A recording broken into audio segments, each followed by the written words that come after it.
Hello, Giants fans. Welcome to Giants Baseball 101. I'm Gabe Vaughn, your host.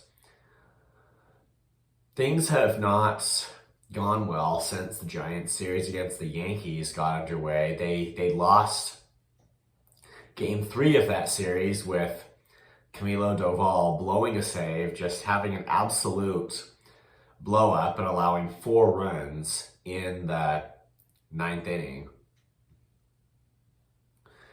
And it just, he didn't get the save that time for the Giants when they absolutely needed him to. And now they're losing to the Diamondbacks, and that totally is just not right. That the D-backs are very similar in their record to the Giants, and essentially the two teams are fighting over third and fourth place in the National League West. But now, because of these 2 wins, the D-backs have gotten over the Giants. They now hold third place, and the Giants are in fourth. And yesterday in particular, it was Kyle Harrison on the mound, and maybe you could say that he was solid, but he really wasn't good enough to keep the Giants in good position to win. And then the bullpen gave up more runs. The Giants started a decent enough comeback attempt late in the ballgame when Mike Yastrzemski hit a 3-run bomb, but it was cut short, and after all, at that point, they were still 3 runs behind, and they couldn't make up that difference. So, again, it's not like we can say the offense was completely quiet last night, but it just wasn't good enough with the Diamondbacks scoring 8 runs. So it's not good that they're losing to the Diamondbacks, and certainly at the beginning of the year, the D-backs were a team they should have hoped they'd be able to compete with a little bit better this year. And now the Giants have a losing record again going into June.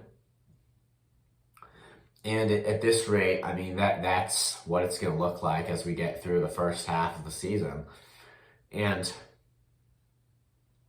the pattern that we're seeing here with the Giants is that it continues to go one way and then another. They keep starting to gain ground, and they lose it again. It's fairly unpredictable too, because they won a series against the Phillies, which, obviously you see the accomplishment in beating the Phillies, who at that time, not sure where they are now, but they were first place in the National League East. But then after losing to the Yankees, they're losing to the D-backs, who are actually pretty similar to their level, and who their record is kind of close to half and half. So it's the thing about you really can't tell that they have the capability to beat the best teams, and yet they also have the culpability to be beaten by teams that are not as good. It's like we've really seen all kinds of things happen so far this season. But the bottom line is the same. They have to get it together and get consistent, because the season is progressing, and the more time is passing the longer we go. Going slowly, but we are really into the season. It's getting to be mid-season. Thank you for watching. This has been Giants Baseball 101. Please subscribe if you haven't. Also, please leave your questions and comments. You know where to do it. I'll see you next time on Giants Baseball 101.